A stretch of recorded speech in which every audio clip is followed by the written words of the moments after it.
اس لیے کہ یہ دینی تعلیم آپ کے یہاں بھی کام آئے گی، وہاں بھی کام آئے گی. دنیاوی تعلیم آپ کو قبر میں کام نہیں آئے گی. تیرا منڈا جنہیں ڈگریاں پڑھ لے گئے ساریاں چک کے بیٹی قبر تراک جو کوئی فائدہ نہیں. لیکن بچے کو قرآن پڑھایا، تیرے مرنے کے بعد بچے نے جا کر تیری قبر میں پڑھا یاسین والقرآن الحکیم. آج نا مفتی صاحب کچھ ماں باپ بیچارے تنگ ہو کے بھی کہنے نا یار منڈے نے انہیں پڑھایا، کاروبار لوایا، انہیں جڑے حالات نے ساڑھے مرن تو بعد پتہ نہیں انہیں چراغ بھی ساڑھی قبر تے جلانے کہ نہیں جلانا. میں کہ بھی جناب یہ بات تو وہ کرے جس نے بچے کو دنیا دار بنایا ہے. دنیا دار بیٹا کیا کرے گا؟ زیادہ سے زیادہ یہی کرے گا نا، قبر کو پکی کر دے گا. زیادہ سے زیادہ یہی کر لے گا، قبر پکی کر دے گا، سنگے مرمر کی تختی لگا دے گا. لیکن جس ماں باپ نے اپنے بچے کو دین کا عالم بنایا، نمازی بنایا، اسے فکر کرنے کی ضرورت نہیں ہے. تو نے بیٹے کو نمازی بنایا، 5 وقت جب تیرا بیٹا مسجد میں آئے گا التحیات کی شکل میں بیٹھ کر کہے گا ربنا اغفر لی ولوالدی وللمؤمنین یوم یقوم الحساب. میں کہ بولیے تیری قبر دے اوپر چراغ جلے نہ جلے، قبر دے اندر چراغ ضرور جلے گا. 5 وقت جب بچہ تیرا یہ پڑھے. اب دیکھیں نماز عبادت خدا کی ہے، ادا مصطفیٰ کی ہے، دعا والدین کے لیے ہے. 3 چیزیں مل جائیں گی پھر دیکھیں کیوں نہیں بخشش ہوگی. اس لیے اپنی اولاد کو دین کی تعلیم کی طرف لائیے، جو یہاں بھی کام آئے گی وہاں بھی کام آئے گی. دوسرا دینی دنیاوی تعلیم میں پتہ کیا فرق ہے؟ دنیاوی تعلیم آپ بچے کو پڑھائیں گے نا، جتنی بچہ دنیاوی تعلیم پڑھتا جائے گا، ڈگریاں حاصل کرتا جائے گا، بیچارے ماں باپ اتنے ڈرتے جائیں گے اس بچے سے. یہ دنیاوی تعلیم پڑھنے والا. دینی تعلیم جتنا بچہ دینی تعلیم حاصل کرتا جائے گا وہ بچہ اتنا والدین سے ڈرتا جائے گا. یہ فرق ہے. اور جو دنیاوی تعلیم پڑھنے والا بڑے عہدے اور ڈگری حاصل کر لینا بڑے عہدے پہ چلا جائے، اس سے والدین بھی ڈر کے بات کرتے ہیں. جو دینی تعلیم کے اعلیٰ عہدے پہ چلا جائے وہ والدین سے ڈر کے بات کرتا ہے. آج روندے پھرتے ہیں لوگ، یہ منڈے گالی مندے جی پریشان نے بیچارے. میں کہ جناب والا پھر جانے نے پیراں کول تو کہنے نے بھائی حساب کرو کسی نے کچھ کیتا تو نہیں، کسی نے کچھ نہیں کیتا، اسی آپ نال آپ کیتے ہیں. نہ جا کے جنا پیسے لٹایا کرو تو نہ جا کے نہیں انہیں کو پھنسیا کرو. انہیں دی دکانداری چل دی ہے، 8-10 بندے انہیں دے بوئے تو بیٹھے رہا تو انہیں دا کام چل دا ہے. اسی آپ نال آپ کیتے ہیں. بھئی جب صبح اٹھ کر فجر کی نماز ہم نے نہیں پڑھنی، قرآن کی تلاوت ہم نے نہیں کرنی، ساری رات ہمارے گھر کے اندر فلمیں تو ڈرامے چلیں گے، حضور کا قرآن کی آواز نہیں آئے گی، تو پھر یہی کچھ ہونا ہے نا. ہم نے اپنے ساتھ خود کیا ہے. صبح اٹھ کر فجر کی نماز پڑھ کر دیکھ رہا تیرے گھر کے اندر برکت کیسے آتی ہے. صبح یاسین کی تلاوت کیا کر، مغرب کے بعد سورۃ واقعہ کی تلاوت کیا کر، سونے سے پہلے سورۃ ملک کی تلاوت کیا کر. پھر پریشان ہونے کی ضرورت نہیں ہے. پریشان ہونے کی ضرورت نہیں ہے آپ کو. آپ پریشان کیوں ہیں؟ اس لیے ہم قرآن و حدیث سے دور ہو گئے. رونے نے جی بچے گال نہیں مندے.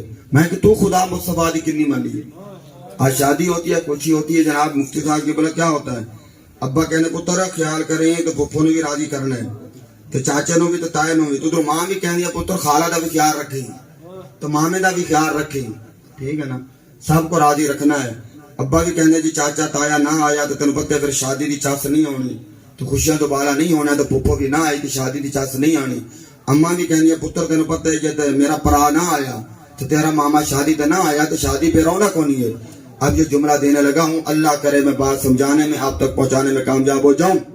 میں نے کہا جس گھر کے اندر یہ بات ماں بھی کر رہی تھی، باپ بھی کر رہا تھا، بھی چاچا تو تایا تو پھپھو تو خالہ تو مامو سب نو راضی کرا جے تاکہ شادی چنگی گزرے. کاش کو بابا یہ جملہ بھی کہتا پترو ہوں شادی اس طرح دی کرنا سارے نو راضی کر لیا جے کہ تو انہوں ناراض نہ کر لے. تو گل انی بھی کرے نا، پتر ہم سارے نو راضی کر لیا جے کہ تے شادی انج دی نہ کرنا کہ خدا مصطفیٰ ناراض ہو جان. کوئی بابا انج دی بھی گل کرے پتر ہم شادی انج دی کرائے جتنے رشتہ دار سارے راضی کیتے نے اتنے خدا اور مصطفیٰ نو بھی راضی رکھنا ہے. آپ یہ کس صورت میں ہوں گے؟ ثانی تھلے منہ نہ کر، تقریر تیری وے تو لمبی ہوندی جاندی ہے. میں مکانا چاہنا پھر تو تھلے منہ کر. میری عادت ہے بھرا میرا چھگن دی. ہاں تو تسی تھلے منہ مار دو، میں کہ اگلی گل کرا شاید نہ منہ تے ہو جائے. اس وقت بھرا میرا. شادی کیسی ہونی چاہیے؟ یہ سارا یہ تعلیمات غوث اعظم ہے، یہ تعلیمات غوث اعظم موضوع سے ہٹ کر نہیں ہے، یہ تعلیمات غوث اعظم ہے۔ شادی تک کنجر خانہ ہوئے، تعلیمات غوث اعظم نہیں۔ شادی کیسی ہونی چاہیے؟ خدا مصطفیٰ راضی ہو جائے، میں آسان لفظوں میں کہا کرتا ہوں، شادی لفظ لکھ دو، شادی دیکھو نا، شادی شین سے 3 نقطے ہٹا دو، پھر کیا بن جائے گا؟ بس جب شادی شادی ہوئے پھر خدا بھی راضی ہے، مصطفیٰ بھی راضی ہے، خدا بھی راضی تو مصطفیٰ بھی راضی، پھر غوث اعظم بھی راضی ہے جناب تعلیمات اللہ۔ اس لیے ہم کہا کرتے ہیں شاہ جیلاں تیرے در کی قسم، تیری یاد سے جی بہلاتے ہیں، اس لیے یاد سے جی بہلا رہے ہیں نا، شاہ جیلاں تیرے در کی قسم، تیری یاد سے جی بہلاتے ہیں، سب غوث کتب ابدال ولی تیرے نام کا صدقہ کھاتے ہیں، غوث اعظم زمانے کی حاجت روا، تو مان نہ مان ارے بے حیا، جس کی ٹھوکر نے مردوں کو زندہ کیا، اس کی حسن کرامت کی کیا بات ہے۔ دوران گفتگو صاحبن خاتان میری زبان سے کوئی غلط جملہ نکلا ہو، میں اپنے رب سے معافی کا طلبگار ہوں، جو جملہ رب رسول کے بارگاہ میں قبول اور منظور ہو جائے، میرے لیے اور آپ کے لیے نجات اور شفاعت کا ذریعہ بنے۔ یار زندہ صحبت باقی فقیران آئے، صدا کر چلے میاں تم خوش رہو، ہم دعا کر چلے بما لجا